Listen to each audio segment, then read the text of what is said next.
Doctor ortho Ayurvedic oil and capsule. अब दर्द भी घुटने टेकेगा। बारामती में बड़ा विमान हादसा, अजीत पवार का प्लेन हुआ हादसाग्रस्त। हादसे में अजीत पवार का निधन। विमान में अजीत पवार समेत 5 लोग थे सवार। पीएम मोदी ने अजीत पवार के निधन पर जताया दुख।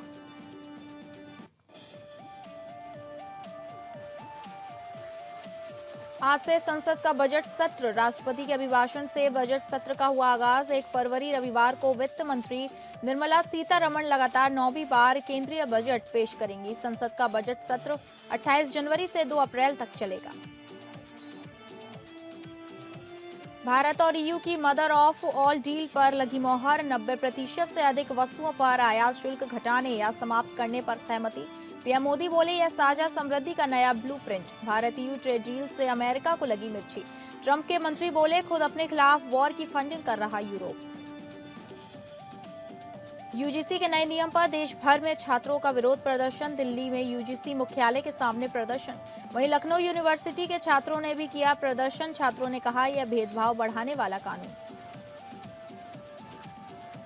झारखंड में नगर निकाय चुनाव का बसा बिगुल। राज्य निर्वाचन आयुक्त ने 48 नगर निकायों में चुनाव की तारीखों की घोषणा।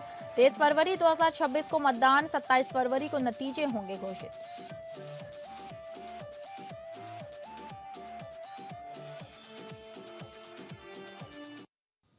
एनसीपी नेता और महाराष्ट्र के उप मुख्यमंत्री अजीत पवार को लेकर जा रहा एक विमान बारामती में हादसे का शिकार हो गया। इस हादसे में अजीत पवार सहित कुल 5 लोगों की मौत हो गई। बुधवार सुबह महाराष्ट्र के बारामती में लैंड के वक्त प्लेन के क्रैश की घटना हुई। अजीत पवार चुनाव प्रचार के लिए बारामती जा रहे थे। अभी तक यह साफ नहीं हो पाया है कि विमान ने क्रैश लैंडिंग की या कोई तकनीकी खराबी के चलते ये हादसा हुआ। घटना के बाद प्राइवेट चार्टर्ड विमान पूरी तरह से जल गया। अजीत पवार के निधन पर प्रधानमंत्री नरेंद्र मोदी ने दुख जताया है। उन्होंने देवेंद्र फडणवीस से फोन पर बातचीत करके जानकारी ली है। इसके अलावा गृह मंत्री अमित शाह ने भी सीएम फडणवीस से बात करके हादसे की जानकारी ली है।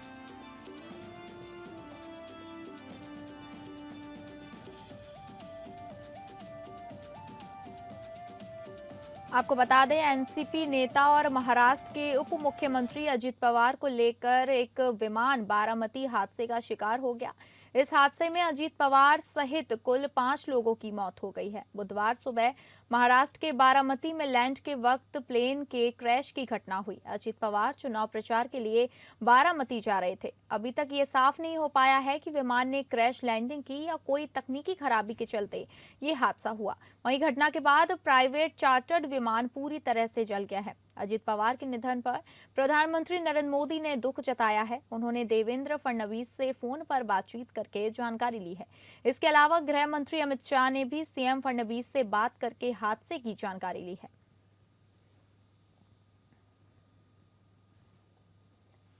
Very sad news. This kind of thing, this weather, the pilots has to be very careful. But I condole my to this shock, come out with the blessing of God and family members. It's really unfortunate to hear that news.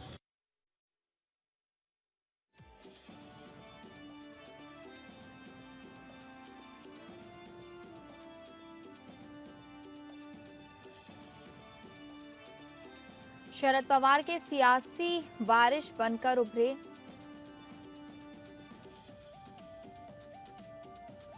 आपको बता दें, plane crash में अजीत पवार का निधन हो गया है। 22 जुलाई 1959 को अहमदनगर जिले के देवलाली प्रवरा में उनका जन्म हुआ था। वहीं शरद पवार के बड़े भाई अनंत राव पवरा के बेटे हैं अजीत पवार।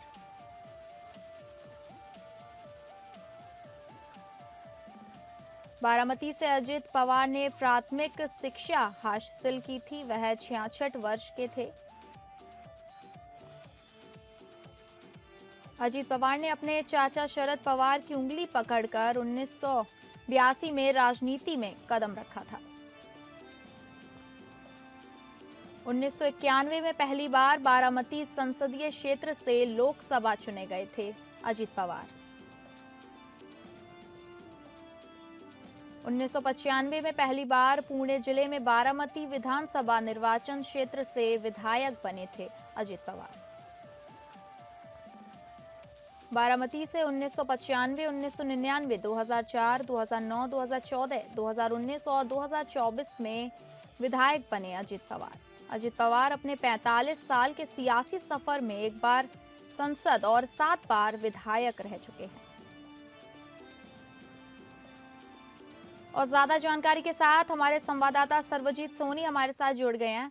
सर्वजीत, और क्या जानकारी आ रही है, बाकी नेताओं के क्या बयान सामने आ रहे हैं, क्योंकि ये बहुत दुखद खबर है, डिप्टी सीएम हमारे बीच नहीं रहे हैं। जिस तरह से जो विमान है मुंबई से जो अपना टेक ऑफ किया था, जिसके बाद वीआरएस कंपनी का जो विमान था ऐसा बताया जा रहा है, और 8:10 पर मुंबई से जो उड़ान भरी थी, और बारामती जो लैंडिंग का समय था 8:50 का था, लेकिन लैंडिंग के समय गड़बड़ी होने के कारण जो लैंडिंग है वो खेतों के वहाँ पे हुई है, जिसके बाद वो प्लेन आग का गोला बन गया। और उसमें अजित पवार और मुंबई के पीएसओ हेड कांस्टेबल ये है विधि जाधव, पायलट सुमित कपूर और कैप्टन संभवी पाठक और पिंकी माली जो है फ्लाइट अटेंडेंट थी, ये सभी लोग वहाँ पे दुर्घटना के शिकार हो चुके हैं। इसमें अजित पवार पूरी तरह से यहाँ पे जो है जो इनके अस्पताल में ले जाया गया, जहाँ पे उन्हें मृत्यु घोषित कर दिया। अजित पवार एक युवा नेता थे, इन हादसे का जो शिकार हुआ है इसको लेकर जो वहाँ पे बारामती अस्पताल में वहाँ उनका शव रखा गया है। वहीं उनसे जो है आखिरी उनसे मिलने के लिए, हालांकि उनका शव देखने के लिए जो काफी भावुक लोग हैं बारामती के जो पूरे युवा है वहाँ पे पहुंचे हैं, और वहीं राजनीतिक के जो बड़े बड़े हस्तियां हैं वहाँ पहुंची हैं, और जो अजित पवार के जो करीबी हैं अपना वो वहाँ पे पहुंचे हैं। जो पार्थ पवार है वो वहाँ से निकले हैं, और मुंबई से जो डेप्यूटी सीएम और जो सीएम हैं वो मुंबई से रवाना हुए हैं बारामती अस्पताल वहाँ पे पहुंचने के लिए। तो सभी राजनेता जो नेता हैं वो अब मुंबई से और कई नासिक से रवाना हुए हैं, जो है बारामती पहुंच रहे हैं, हालांकि उनके दर्शन के लिए। हालांकि सभी में शोक की लहर है। जिस तरह से हादसा हुआ कि जो एक सभा को संबोधित करने जा रहे थे अजित पवार, जिसके बाद ये हादसा हुआ कि सभी जो वहाँ पे जो है शोक की लहर है, और सुरक्षा को लेकर भी वहाँ पे किए जा रहे हैं। सभी इस मामले की जांच की मांग कर रहे हैं कि जो तकनीकी जो खराबी थी या क्या हादसा था, हादसे की वजह क्या थी, इस पूरे मामले की जांच की बात कही जा रही है। लेकिन फिलहाल अभी अस्पतालों के पास बड़े पैमाने पर जो कार्यकर्ता है वहाँ पर जमावड़ा लगा हुआ है। सभी के आंखें भावुक हैं, अस्पतालों में वहाँ पे पहुंच रहे हैं, और ये घटना सुनकर कहीं ना कहीं सब में दुख का समय है। महाराष्ट्र के लिए एक काला दिवस बताया जा रहा है।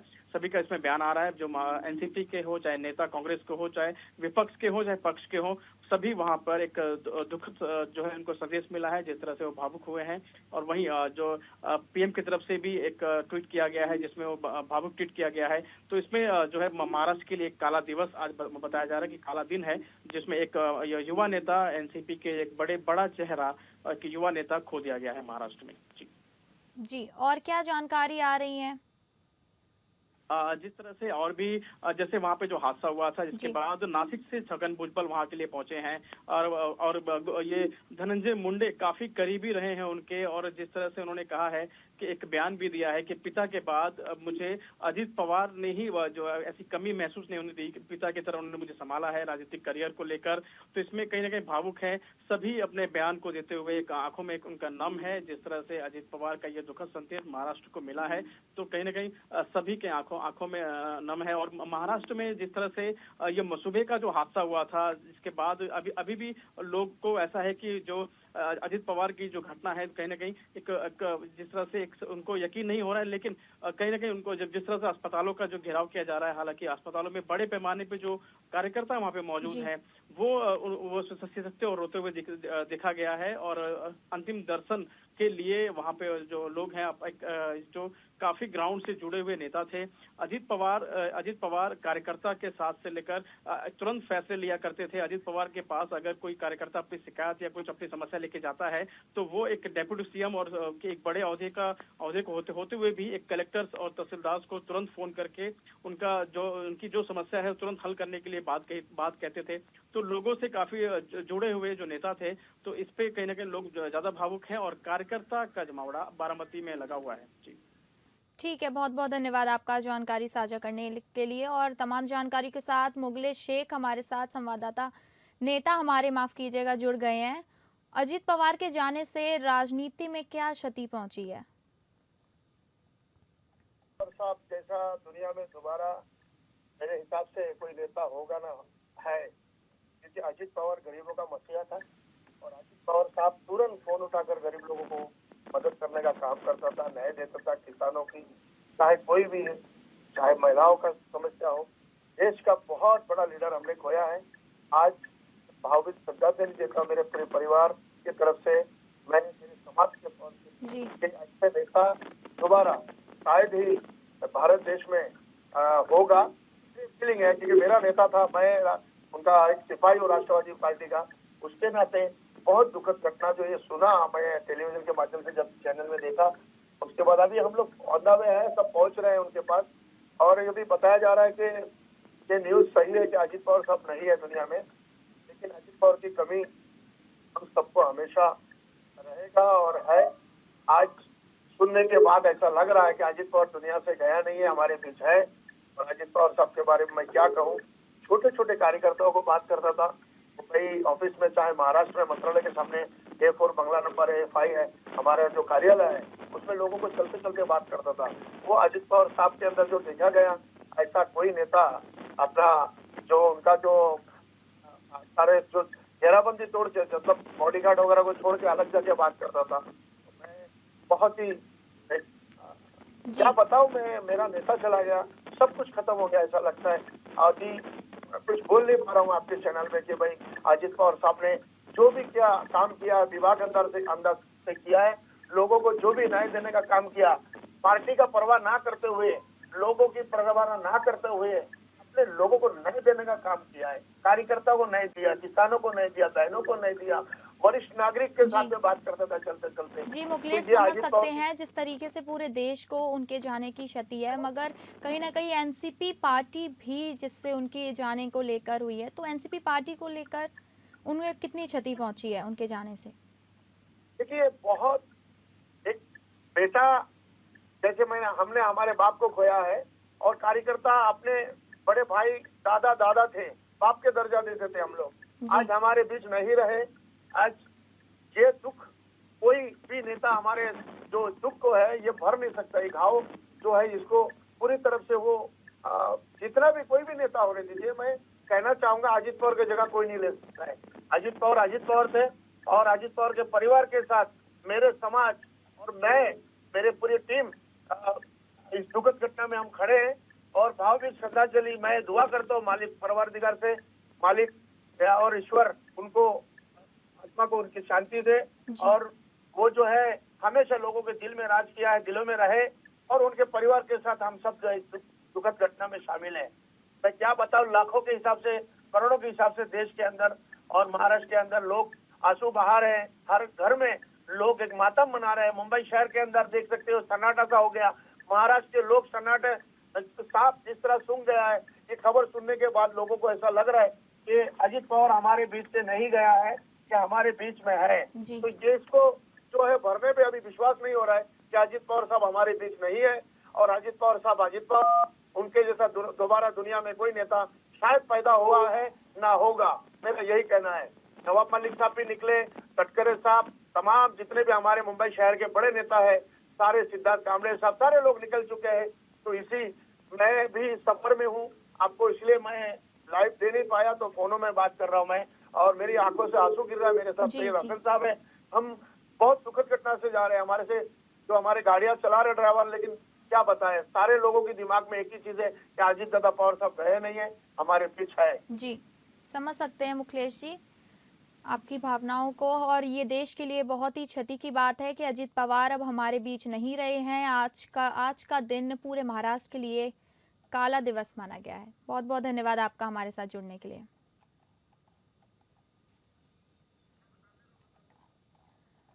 आपको बता दें कि अजीत पवार अब हमारे बीच नहीं रहे हैं। उनकी मौत से पूरे महाराष्ट्र में काला दिवस मनाया जा रहा है।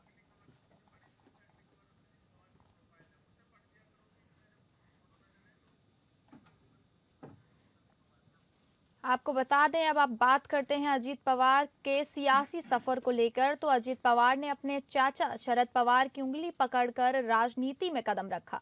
शरद परिवार पवार में सियासी वारिस बनकर उभरे। 22 जुलाई 1959 को अहमदनगर जिले के देवलाली प्रवरा में जन्म हुआ उनका। शरद पवार के बड़े भाई अनंत राव पवरा के बेटे हैं अजीत पवार। बारामती से अजीत पवार ने प्राथमिक शिक्षा हासिल की। अजीत पवार ने अपने चाचा शरद पवार की उंगली पकड़कर 1982 में राजनीति में कदम रखा था। 1991 में पहली बार बारामती संसदीय क्षेत्र से लोकसभा चुने गए। 1995 में पहली बार पुणे जिले में बारामती विधानसभा निर्वाचन क्षेत्र से विधायक बने। वहीं बारामती से 1995, 1999, 2004, 2009, 2014, 2019 और 2024 में वह विधायक भी बने। अजीत पवार अपने 45 साल के सियासी सफर में एक बार सांसद और 7 बार विधायक रह चुके थे। महाराष्ट्र सरकार में रहते हुए उन्होंने कई महत्वपूर्ण मंत्री पद संभाले। साल 2019 के बाद अजीत पवार की राजनीतिक करियर काफी दिलचस्प रही। 2019 में 2 अलग-अलग मुख्यमंत्री के अधीन उप मुख्यमंत्री की शपथ ली। अजीत पवार 6 बार महाराष्ट्र के उप मुख्यमंत्री भी बने। अजीत पवार पहली बार साल 2010 के नवंबर महीने में उप मुख्यमंत्री बने। शरद पवार से सियासी वारिस के बाद विवाद के बाद अजीत पवार ने अपनी अलग सियासी राह चुन ली थी।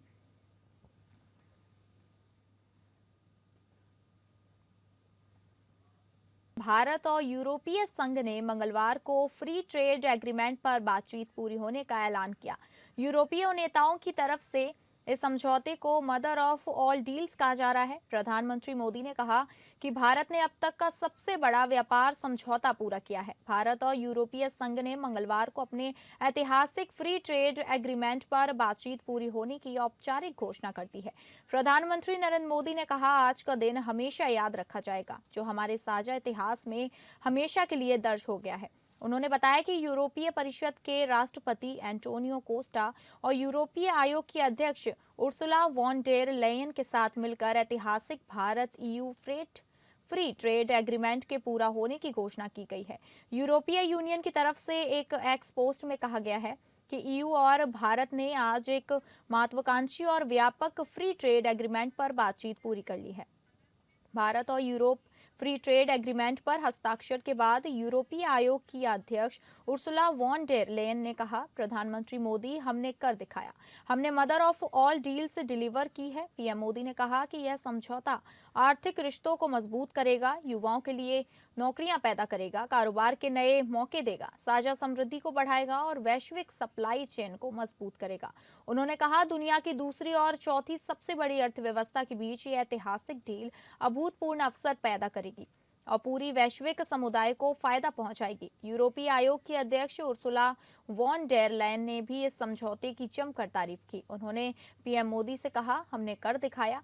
EU प्रमुख ने कहा कि यह फ्री ट्रेड एग्रीमेंट भारत और यूरोप दोनों के लिए फायदे का सौदा है और इससे व्यापार, निवेश और रोजगार के नए अवसर पैदा होंगे।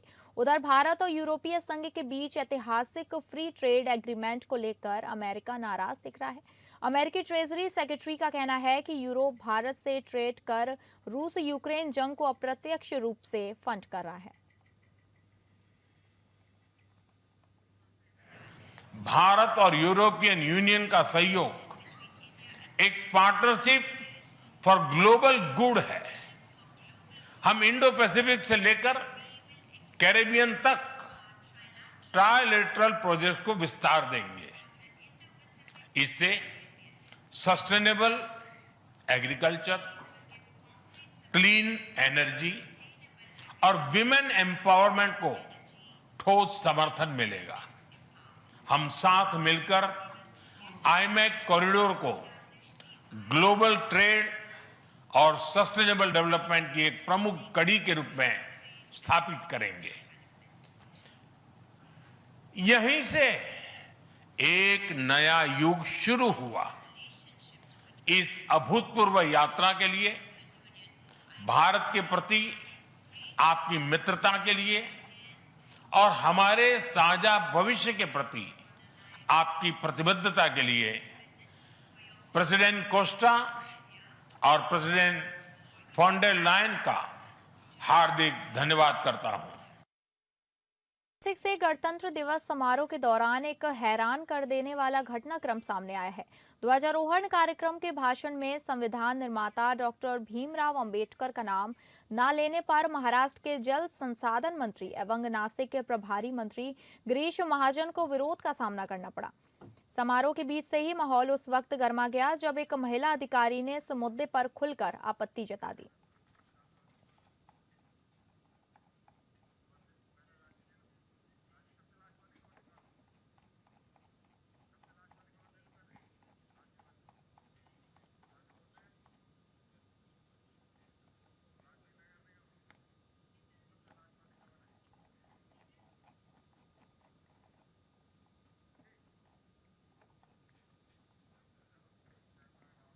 झारखंड में नगर निकाय चुनाव का बिगुल बज चुका है। राज्य निर्वाचन आयुक्त अलका तिवारी ने रांची स्थित राज्य निर्वाचन आयोग भवन में प्रेस कॉन्फ्रेंसिंग कर 48 शहरी निकायों में चुनाव कार्यक्रम की औपचारिक घोषणा कर दी है।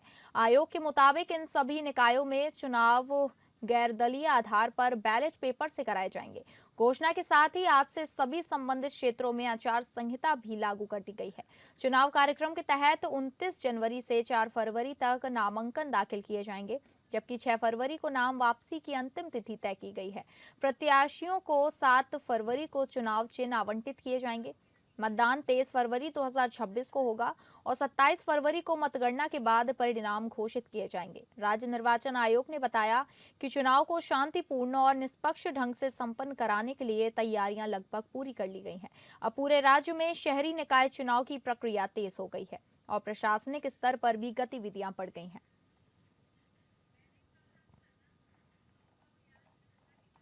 कार्मिक विभाग की जो अधिसूचना है उसके आलोक में जो भी कॉम्पिटेंट है उनके द्वारा निर्गत कास्ट सर्टिफिकेट मान्य ये आपको वेबसाइट पे मिल जाएगा। जिला निर्वाचन मतलब डिप्टी कमिश्नर की वेबसाइट पे आपको ये सूचना मिल जाएगी। वार्ड वाइज विखंडित की गई जो मतदाता सूची है। अभी तो वहीं पर है। अभी उसके बारे में कोई अन्य निर्णय नहीं लिया गया। जिला निर्वाचन पदाधिकारी ने जो प्रस्ताव दिया है वो उसी का है, 15 का ही है और वो यहाँ से अनुमति। फिलहाल इस बुलेटिन में इतना ही। नमस्कार।